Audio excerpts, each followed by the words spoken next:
International tests, such as IELTS and TOEFL, are high-quality tests that provide reliable and useful results. Achieving this level of quality is very time-consuming and expensive. Major test development can be thought of as a cycle consisting of several phases. Having decided why we need a new test and what kind of test it's going to be, we begin with a planning phase to identify the potential candidates and test users. Then comes the design phase, when the test specifications, text features, and the range of topics are developed, and sample materials are written. In the development phase, these materials are trialled, and feedback is collected from everyone who's been involved. This often leads to changes that can mean a return to planning and/or design to try to get it right. Once the specifications have been agreed and finalized, we enter an operational phase, which involves the construction and administration of a complete test. In the monitoring phase, performance on the new test is reviewed, and all materials are revised and updated to make sure they continue to match the original aim. This completes the test development cycle, though evidence from this stage will contribute to any potential future changes to the test. So how does this relate to classroom tests? Well, in fact, there's almost no difference between the way a teacher should develop a classroom test and the way a major test is produced. The stages of development are the same, although of course the content will be different. In terms of planning, teachers often produce tests for specific classes following a schedule that's set by their employer.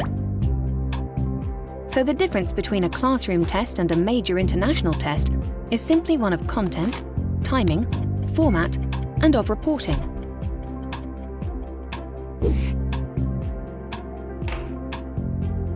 Teachers know their students very well, so they don't need to write a long list of their characteristics in the design phase. But it's still a good idea to develop a profile of a class that can be updated every year. If for no other reason than it will make it easier to write a similar test again later. Briefly note their personal information, such as age or class level. Then consider what they know about the topic and whether they all have roughly the same background knowledge or if it's quite varied. Of course, it also helps to estimate how strong or weak the group's language is. Most teachers have never seen a test specification, and you may be wondering what use it is. For classroom tests, it's to help you remember all the things you need to take into consideration in your test development, because you need to make quite a lot of decisions about your test. It's not a bad idea to make a table to include all the information you need. For example, what's the purpose of the test? Which skills and language elements do you want to test? What are the time constraints? Then think about test organization. How many sections should it have? How long should they be?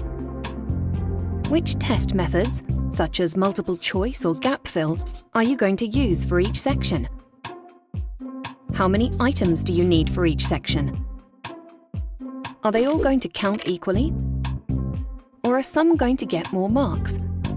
Of course, there are many other questions that can be asked, and the more detail that's recorded, the easier it will be to replicate the test for another class.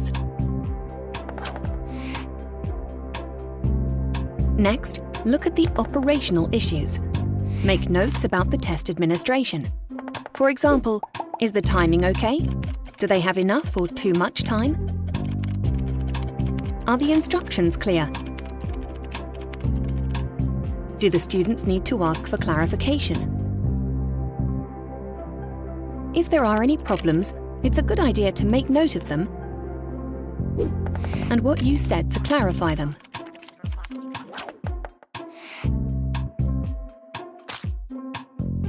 Once students have taken your test, It's useful to perform some basic analysis, as sensible teachers reuse tests over a number of years and need to know that the test parts are working well.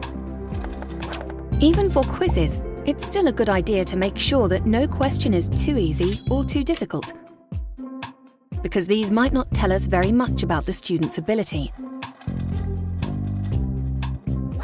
It's also a good idea to review the test content, the specifications, and the administration, because a test that's been monitored like this can form the basis of a test bank that can be dipped into over and over again. So if you follow all these stages, you'll create a test that gives you reliable and useful information about your student's ability. And that information will help you to help them learn more effectively, which is surely what we all want.